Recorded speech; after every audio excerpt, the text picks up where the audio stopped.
ஆனால் அல்லாஹ்வின் நல்லடியார்களே, ஒருவர் கண்ணுக்கு மை விட்டால் அவர் கண்ணுக்கு மை விடுவதனால் அவருடைய நோன்பு முறியுமா என்றால் நோன்பு முறியாது என்பதையும் நாம் புரிந்து கொள்ள வேண்டும்.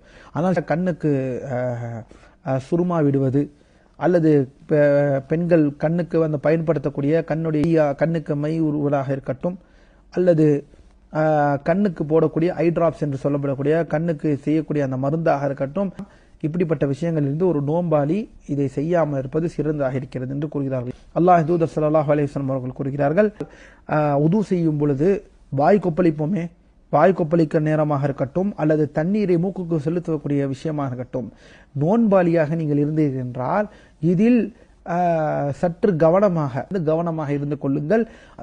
அதை எவ்வாறு முழுமையாக சிறப்பாக அதை செயல்படுத்த முடியுமோ அவ்வளவு சிறப்பாக நீங்கள் மூக்கை சுத்தப்படுத்துங்கள், தண்ணீரை செலுத்தி. எந்த நேரத்தில் தவிர என்றால் நீங்கள் நோன்பாளியாக இருக்கும் பட்சத்தில், அந்த நேரத்தில் தவிர.